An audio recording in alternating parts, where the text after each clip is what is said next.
Okay, welcome to part 2 here. This video system that I use to record has a 15-minute time limit, so sometimes we have to split these things up. But I don't want to rush through just to squeeze things into 15 minutes. Like I said, these are important topics. So where we left off from part 1, we were looking at this rule that if you have a quantity squared, you should think of it as that quantity multiplied by itself rather than distributing the exponent. But in reality, as long as there's no plus or minus signs inside these parentheses, it is equivalent to, in this case, having 3 squared divided by b squared. So that is true, that if you have just this specific form of fraction, a number over a number, a over b to the m power, that is the same as a to the m divided by b to the m. Okay, let's take a look at a couple more properties here. What if I have this? What if I have a fraction raised to a negative exponent? Okay, well, we said negatives can be written on the other side of the fraction. So let me show you this here. If you look at the smaller writing down here, it says if you take 2 over x to the negative fourth, that's the same as 2 to the negative 4 over x to the negative 4 using the property on the last screen, right? And then because raising to a negative exponent is the same as raising to a positive exponent on the other side of the fraction, right? For example, this 2 to the negative 4 can become 2 to the positive 4 on the other side of the fraction, and then the x can become raised to the positive 4 in the numerator, the top part of the fraction. Then you can kind of use that property on the last screen in reverse to say, well, that's the fraction x over 2 raised to the fourth part. And what that means is if I have this fraction 2 over x raised to the negative 4 power, I can write that as the fraction x over 2 raised to the positive 4. You can change the exponent from negative to positive and take the reciprocal of the fraction inside. Okay, so that's what this property is stating. Okay, now what we're going to do is we're going to look at a series of examples that get more and more complicated, various ways of simplifying. And I'm going to go back and forth. Some of these will use properties directly. Sometimes I might write it out in factored form so we can see the canceling going on. Okay, to simplify. Well, it's just a quantity times a quantity. So you want to deal with the numbers first. Negative 3 times 4 is negative 12. And then the a's, a times a, well, that's a squared. And then the b's, we have b to the fourth times b to the negative third. But we know when we have two things multiplied, we add exponents. So that would be b to the 4 plus negative 3. And so that's negative 12 times a squared times b to the first, which is just b. And so that simplifies to negative 12 a squared times b. Okay, for all of these, what you should do is pause the video, attempt it yourself, and then unpause it and see if you're getting them correct. Okay, again, I want you to think of this mentally as that quantity multiplied by itself 3 times. Okay, you don't have to write it every time, but as long as there's no plus or minus in there, it is true that when then you multiply the 2's together, it's 2 cubed, and the x's are cubed, right? And the y squared is cubed. So if you want, eventually you can go straight from here to here, but at least at first, I'd like you to write it out so you can kind of see what's going on. Okay, so let's see, we have 2 cubed, which is 8, 2 times 2 times 2, x cubed, and then because this is an exponent to an exponent, we multiply those exponents and get y to the 6th. Okay, here's another example. Pause it. Okay, welcome back. Anything to the 0 power is a 1. So that is a 1 multiplied by a 3a, so this just simplifies to 3a. That's an a. 3a is what that simplifies to. Okay, so if you have something to the 0, you can immediately replace that with a 1. Okay, here we have a fraction squared. Okay, there's no pluses or minuses here, so it's okay for me to think of it as a fraction times a fraction. It does mean that we're going to have everything on the top is going to be multiplied by a copy of itself, and everything on the bottom is going to be multiplied by a copy of itself. So it is numerator squared over denominator squared. And so that means I have 5 squared, and then I have x cubed squared. And then down on the bottom I have y squared. And the last bit is x to the third raised to the second, so we're going to multiply those exponents. So I have 5 squared, which is 25, and then I have x to the 6th, and then I have y squared on the bottom. Okay, so that's fairly straightforward. Most of the time when we simplify fractions, we're going to want to leave it in fraction form and avoid negative exponents. Although maybe I should point out that it is correct to also write this as 25x to the 6th y to the negative 2. That's also correct. It just depends on what form you need it in, right? Maybe the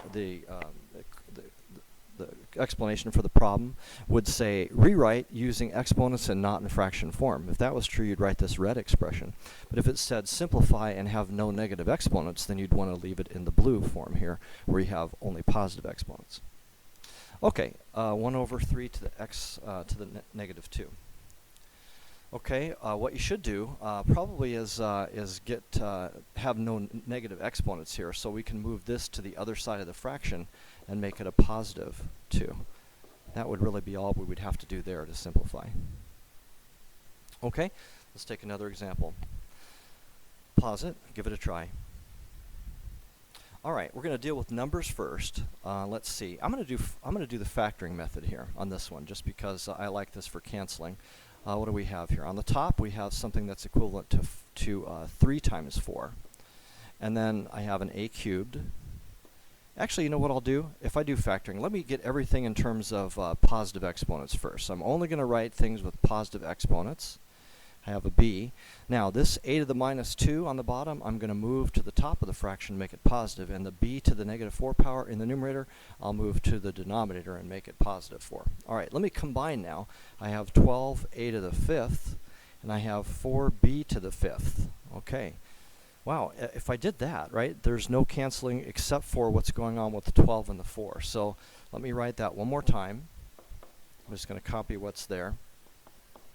And then I'm going to write the 12 as being 4 times 3, and the bottom as being 4 times 1, so that I can separate off a fraction 4 over 4.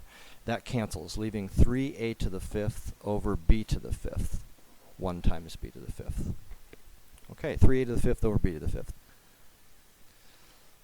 Okay, pause this, give it a try.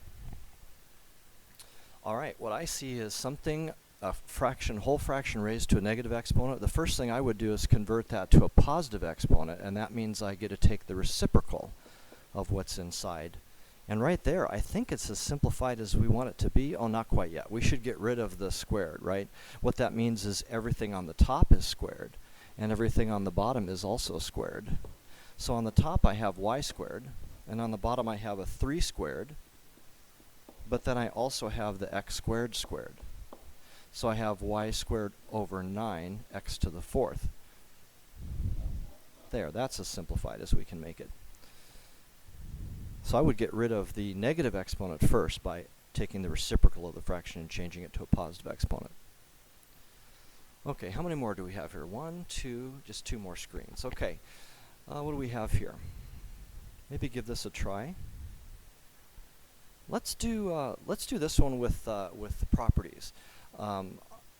Let's see, 8 divided by 4. Hopefully you'll see that this, you know what I'm going to do? Rather than apply the square, I'm going to deal with the inside of the fraction first.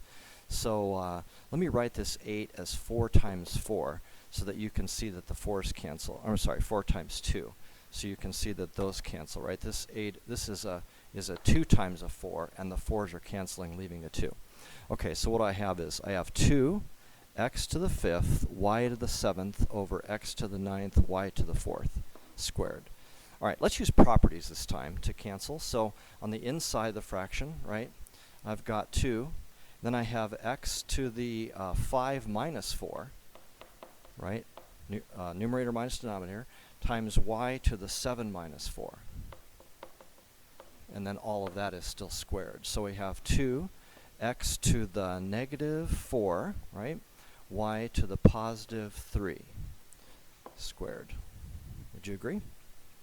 Okay, so then I have to square everything. So I have 2 squared, I have an x to the negative 4 squared, and I have an x to the, or y to the positive 3 squared. And so what does that equal to? Well, that's 4 x to the negative 8, because I multiply exponents if it's an exponent to an exponent, y to the 6th. And then that means that I could move the x to the other side of the fraction now, because I probably want to only have positive exponents. Most likely that's what our goal is here. 4y to the 6th divided by x to the 8. Okay, so using properties there instead of canceling is a good way to do that. Okay, now this last screen, I want to show 3 examples here, kind of side by side, so you can see what you need to be careful about. Most of the examples up till now have not included plus or minus signs in there. That can really complicate things. So let's look at each of these three cases really quickly here. A cubed, I'm going to use canceling for all three of these. So this a cubed could be written as a times a squared. And then I have a b squared, and then I have an a and a b squared, right? And what that means is, because I've just got, I have an a that's a part of the entire numerator and the entire denominator, and a b squared that's part of the entire numerator and the denominator, they cancel to a squared over 1 or just a squared. Okay? Now it might seem, again, like you should cancel the b squared with the b squared in the second case, right? I can hear people saying, do this, right? But if you do that, that's incorrect. And if you're not sure why it's incorrect, go back and watch the canceling do's and don'ts video to see why not. Right? In fact, in this middle case, there's nothing we can do to simplify at all. This is already in its fully simplified form. Okay, I could do something with this one on the right, but I'm not going to cancel the ab squareds, right? Instead, I'm going to say, can I take anything out of the entire numerator and the same thing out of the entire denominator? And the only thing I can take out is just 1a. I could factor an a out of the top and get a squared plus b squared, and factor an a out of the bottom and get b squared. And then I can remove the a divided by a because that's a 1. And then I would be left with a squared plus b squared over b squared. And I can't simplify that any further because I can't factor something completely out of the numerator and out of the denominator. So it's important, it's really important to keep in mind your canceling rules if you have pluses and minus signs in there. Don't just cancel just because something's in the top and the bottom of the fraction. Okay, that summarizes that. Go ahead and practice. This sort of thing just requires a lot of practice, so there's a fair number of problems in the practice pages, but that's so you can get plenty of practice and become very proficient.